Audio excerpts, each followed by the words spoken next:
नमस्कार दोस्तों, स्वागत है आपका मेरे YouTube चैनल वशिष्ठ योगा में। दोस्तों, आज के इस वीडियो का उद्देश्य है कि हमें किन उन 10 चीज़ों का ध्यान रखना चाहिए in order to start a yoga practice. So I have listed down 10 points from a book called Asan Pranayam Mudra and Bandh, written by Swami Satyanand Saraswati, which mentions the 10 different points which are to be kept in mind in order to receive the optimum benefit of a yoga session. So the first and foremost important point is the breathing. हमें दो चीज़ों का ध्यान रखना है। पहली चीज़ है कि आप हमेशा नाक से सांस लें।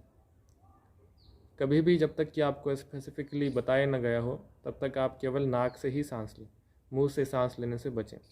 दूसरा इम्पोर्टेंट चीज़ है कि आप जब कोई भी आसन या कोई भी मूवमेंट कर रहे हो, कोई भी लूजनिंग एक्सरसाइज कर रहे हो, तो उस समय आपकी ब्रीदिंग की अवेयरनेस आपके मूवमेंट के साथ जुड़ी हो। फॉर एग्ज़ाम्पल कि अगर आप फॉरवर्ड बेंडिंग कर रहे हैं तो आप उस समय एक्सेल कर रहे हो होने चाहिए। अगर आप नहीं कर रहे हो तो कम से कम आपको पता रहना चाहिए कि मैं ब्रीदिंग कोऑर्डिनेट कर पा रहा हूँ या नहीं कर पा रहा हूँ। ये कभी संभव होगा जब आप अपनी ब्रीदिंग के ऊपर ध्यान रखेंगे। तो ये तो रहा पहला पॉइंट कि हमें ब्रीदिंग के ऊपर ध्यान रखना है। दूसरा point awareness.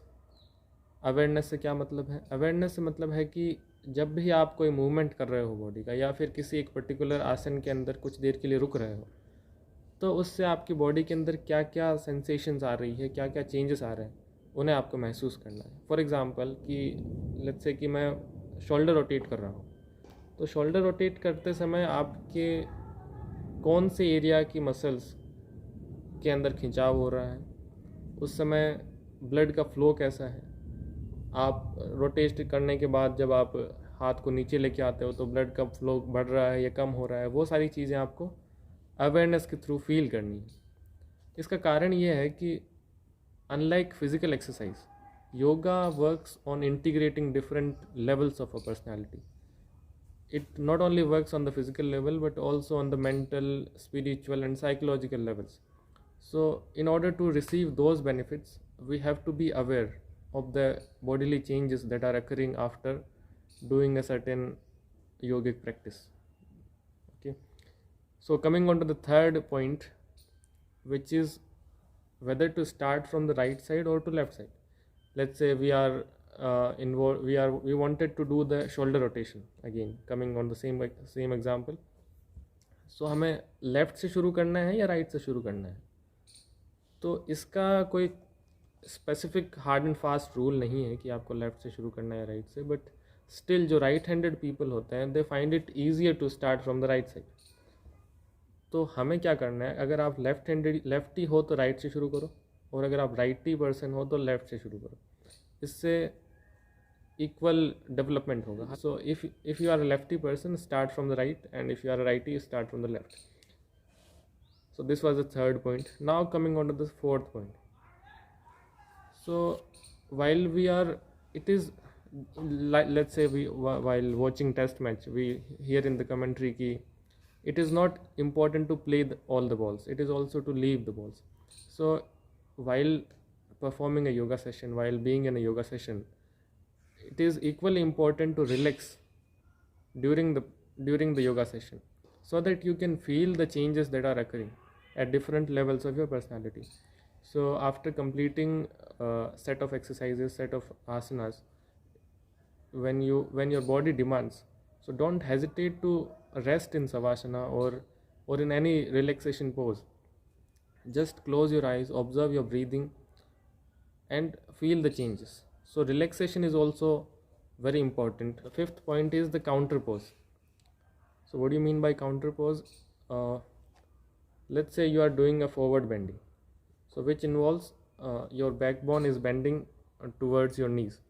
So it will strain certain nerves or certain muscles. So it is important that you, after performing the forward bending, you perform the backward bending also. So let's say if I am doing the wrist rotation, if I am rotating it on the clockwise direction, it is important that I rotate it on the anti-clockwise direction also, so that maximum benefit can be taken out of the asana. So the sixth point is very much discussed is the time of the practice. When to start the yoga practice? Let's say I cannot wake up in the Brahma Muhurt, that is 1 hour before the sunrise. So I will not practice yoga because I cannot wake up in the early morning. So this should not be the excuse, because yoga can be practiced anytime except after the meals. So you can practice yoga in the afternoon when you have had your breakfast early in the morning. So you can practice it before the lunch, or you can practice it in the evening also. Only thing that is to be kept while thinking about the time of practice is that it should not be done after the meals. You have to have the gap of 2 to 3 hours after a heavy meal. So this was about the time of the practice. Now coming on to the place of the practice. Some people say that we don't have time to visit parks or visit yoga studios, so we cannot practice yoga. So even this is also not the case, because yoga does not need too much of equipments, nor does it require a very large area to perform. So only thing that is to be kept in deciding the place of practice is the convenience of the practitioner. So let's say if you are a housewife, so you can practice it at your house also. But what are the things that are to be kept while selecting the place is that the place should be calm, it should be quiet, there should not be very much noisy. It should be well organized. Like in our hostel, what we do is we clean our room before starting our yoga session in the room. So organizing the room or organizing the house before yoga practice not only gives you good vibes or good mental space to perform the yoga session, but also it can be taken as a warm up exercise before the yoga session. So these are the things which are, and also the fourth point in while selecting the place is that it should be well ventilated. There should be if possible there should be sunlight.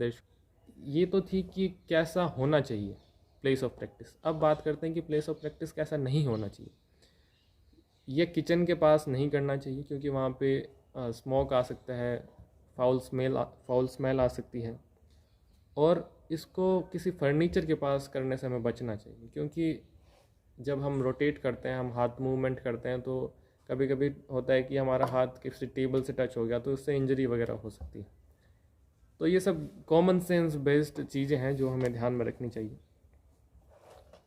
ये 7 चीज़ें हमने discuss की अब तक. 8th point is the clothes, कि हमें कैसे कपड़े पहनने चाहिए. अभी तो जैसे सर्दियों का टाइम है, तो क्या हमें स्वेटर पहन के करना चाहिए? इसका भी कोई विशेष जो आपको सहूलियत लगे वैसा ही हमें करना चाहिए, पर ये ध्यान रखना चाहिए कि बहुत ज़्यादा टाइट ना हो कपड़े.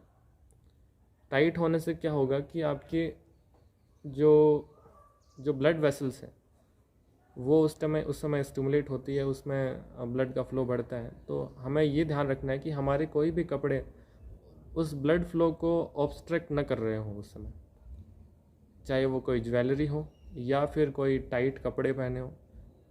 ये सारी चीज़ें हमें ध्यान रखना है कि उससे हमारा ब्लड फ्लो ऑब्स्ट्रक्ट ना होता हो. अगर आप योगा प्रैक्टिस शुरू करने से पहले 2 मिनट आंखें बंद करके बैठेंगे तो आपको महसूस हो जाएगा कि कौन सी चीज़ें आपको निकाल देनी चाहिए और कौन सी चीज़ें आपको पहन लेनी चाहिए.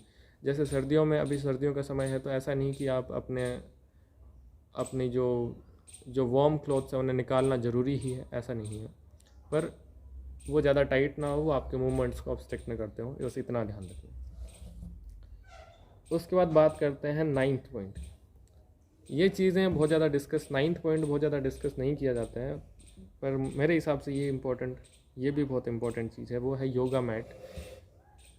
कुछ लोग योगा सेशन इसलिए शुरू नहीं करते हैं कि उनका अभी योगा मैट डिलीवर नहीं हुआ है, कि 3 दिन बाद अमेज़ॉन की डिलीवरी होने वाली है तो उसके बाद ही हम शुरू करेंगे.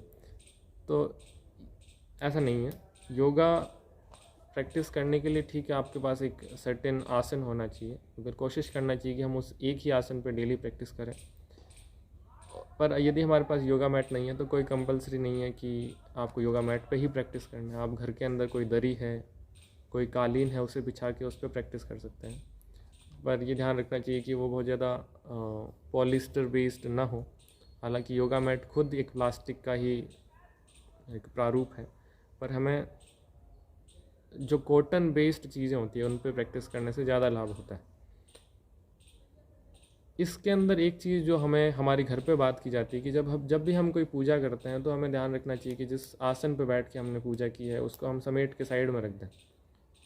ऐसा ही योगा मैट के साथ भी हमें करना चाहिए। जिस किसी भी आसन, दरी या योगा मैट पे हम प्रैक्टिस करते हैं उसे समेट के उसको प्रणाम करके हमें रखना चाहिए, जिससे कि हमें योगा को वास्तव में एक पूजा का ही माध्यम समझ लेना चाहिए।